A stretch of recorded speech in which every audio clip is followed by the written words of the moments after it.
Welcome to Reds Fusion LFC. Big transfer twists shaking the football world today. Tottenham drop a massive price tag on Micky van de Ven amid Liverpool links. Jeremie Frimpong sends Reds fans buzzing with a bold admission. Saudi Arabia turn up the heat on Mo Salah, and Henry delivers a savage response to Arteta's critics. Stay locked in, Reds. This is top football drama you don't want to miss. Tottenham slaps huge price on Micky van de Ven amid Liverpool transfer links. Liverpool has been linked with a move for Tottenham's Micky van de Ven, although the defender looks as though he will cost the Reds a hefty amount should they follow up on their interest. Tottenham has reportedly slapped a huge price tag on Micky van de Ven as links with a move to Liverpool begin to grow. A new center-back is likely to be high on the shopping list for Arne Slot and Richard Hughes, even if they choose not to make a move in the current transfer window. With Ibrahima Konaté's contract set to expire in the summer, it will be a priority to find a potential replacement for the Frenchman, while a long-term heir to Virgil van Dijk could be sought, with the Reds' captain just 18 months away from seeing his own deal come to an end. With Marc Guéhi now out of the picture after his move to Manchester City, Liverpool will have to look at alternatives, with Van de Ven's name emerging as a possible option. According to the Daily Mail, the Reds may look to test Tottenham's resolve in the summer, with Van de Ven said to be resisting any attempts from his current club to hold talks over a contract extension. The 24-year-old, who will be expected to play alongside Van Dijk for the Netherlands at this year's World Cup, is under contract in North London until 2029, and Spurs seemingly have no plans on letting him go easily. TalkSport claims that Tottenham values Van de Ven in excess of £100 million, $134 million. The defender is said to be pushing to leave the club in the summer in order to join an elite club in the Premier League or in Europe, which could help Liverpool's cause. It is suggested, however, that the Reds are unlikely to repeat their spending spree from last summer, having broken their own transfer records for Florian Wirtz and Alexander Isak, with the latter also becoming the Premier League's most expensive signing of all time. The report comes amid ongoing tensions at Spurs, with manager Thomas Frank's future still looking uncertain despite a win over Borussia Dortmund on Tuesday. Van de Ven has been involved in a couple of flashpoints this season, having snubbed Frank when the Dane tried to shake his hand after a defeat to Chelsea in November, although it was revealed that the defender apologized a day later for his actions. And earlier this month, Van de Ven was seen involved in heated discussions with Tottenham fans after a 3-2 defeat at Bournemouth, with a member of Spurs' backroom staff forced to step in to usher him away. Jeremie Frimpong makes Liverpool goal admission after latest decision. I don't care. Liverpool defender Jeremie Frimpong has spoken after the Champions League victory at Marseille on Wednesday evening. Jeremie Frimpong admits he isn't bothered another goal contribution could be taken away from him after helping Liverpool to impressive Champions League victory in Marseille. Frimpong was integral to the Reds doubling their first-half advantage, earned through Dominik Szoboszlai's injury-time free kick, as they ultimately claimed a 3-0 victory on Wednesday evening. With 18 minutes remaining, the Holland international powered his way into the penalty area and got beyond his marker before his low ball near the byline aimed for Mohamed Salah was deflected in off home goalkeeper Geronimo Rulli. Official statistics mean Frimpong is now unlikely to be awarded the assist, similar to crosses that led to goals recently at Tottenham Hotspur and Fulham. And of the strike against Marseille, Frimpong said, "So when I got past him, the defender, I saw Mo. He ran towards the goalkeeper and I just fired it and it hit the guy, Rulli. I don't care, it went in, so it's good." Frimpong started it right back with Salah operating on the right side of a front two alongside Hugo Ekitike, and Frimpong said, "Me and Mo had good communication. Sometimes he went outside, sometimes I went in, sometimes I was outside and he was in." Asked what he enjoyed most about Liverpool's performance, the Dutchman told LFC TV, "Everything.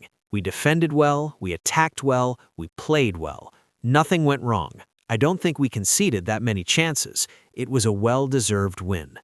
We played really well, we kept the ball, we created chances, and finished them, so I can't complain.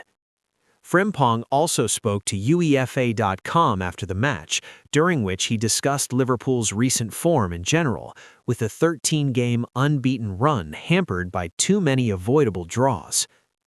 I feel like we've been good, but we've just not been able to finish our chances. Against Burnley, we created so many, but we just couldn't score. That's football. You have to score to win. We've got good momentum at the moment, so let's hope that continues. Liverpool will claim a top 8 place and progress directly to the last 16 of the Champions League with victory at home to Karabag in their final opening stage game next Wednesday. And Frimpong added, "I think everybody wants to finish there. We've got Karabag next week, so hopefully we can go out there and do the same things as we've managed to do in Marseille." Saudi Arabia to ramp up Mo Salah transfer efforts as key exits open door for Liverpool star. Mohamed Salah is firmly on the radar of those in Saudi Arabia as their league prepares to go hard at the Liverpool attacker amid continued doubts over his future at Anfield. The Saudi Pro League are ready to ramp up their efforts to sign Mohamed Salah and Vinicius Jr. in the summer, with their ambitions aided by some notable departures in the Middle East. For several years, the Liverpool star has been linked with a lucrative move to Saudi Arabia, but has so far remained at Anfield. There's a growing expectation that his time in the Premier League is nearing its end, but it remains to be seen whether he quits European football. Saudi's other major target is the Real Madrid sensation, who has been involved in contract discussions with the Spanish giants. The league are after some more major coups, having eased up on their spending over the past 12 months. Clubs in the Saudi Pro League will have more opportunities to make highly lucrative offers to marquee players because a number of high-profile individuals are seeing their contracts expire. Sadio Mane, Fabinho, N'Golo Kante, and Karim Benzema could all be moved on, and that would give the major teams the scope to go out and raid Europe for a big name, with the Telegraph reporting Salah and Vinicius Jr. top their list. One senior source in the Saudi Pro League claimed very important players will finish their contracts in June 2026, and the league will invest in new stars like Salah. My perception is that if it happens, it will be the summer and not now. Salah had sparked debate over his future with a rant at Leeds in December, where he claimed the club had thrown him under the bus and he had no relationship with Arne Slot. Those in the Middle East made inquiries about whether the Egyptian may want to move in this window, but were given a firm rejection. Those in the Middle East are confident it can interest Salah, who was weighing up a move to Al Ittihad several years ago before he chose to sign a new deal to stay on Merseyside. Any hopes they have of landing Vinicius may depend on what happens next at Real. They've just axed Xabi Alonso, who had his issues with the Brazilian forward. The next permanent manager could have a huge bearing on whether Vinicius chooses to stay put or wants to cash in on the riches that would be on offer in Saudi Arabia.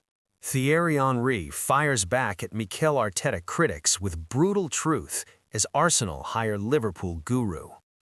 Arsenal legend Thierry Henry has explained the reasons the Gunners were right to hire throw-in coach Thomas Gronemark, who previously worked at Liverpool. Thierry Henry has shed light on why Arsenal made the right call in appointing throw-in coach Thomas Gronemark. Gronemark revealed earlier this month that he started working with Mikel Arteta's side during their push for silverware. The Gunners are leading the race for the Premier League title and sit top of the Champions League table as the only team boasting a perfect record following 7 league phase fixtures. Gronemark previously spent time at Liverpool, forming part of Jurgen Klopp's backroom team that secured the Premier League crown in 2020. The throw-in specialist has also had stints at Brentford, Ajax, and Borussia Dortmund throughout his career. Taking to social media earlier this month, Gronemark shared an image on X, formerly known as Twitter, from outside Arsenal's training facility, confirming he's now with the North London club, reports Football.London. It's out. Yes, I coach Arsenal, both in the long, fast, and clever throw-in.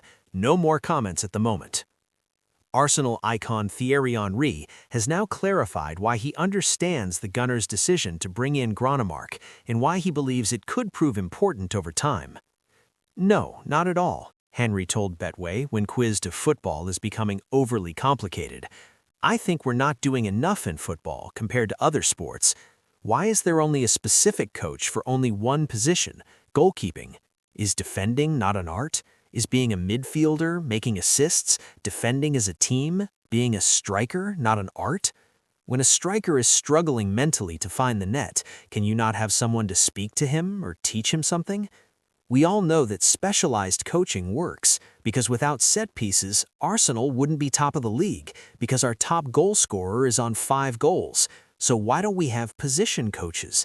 I went to the NBA game in London. There were 10 coaches behind the bench. They have more coaches than players. In football, it seems like we think we know everything. We know those details matter. Sometimes you can unlock a game on set pieces. You can win it or lose it on a throw-in.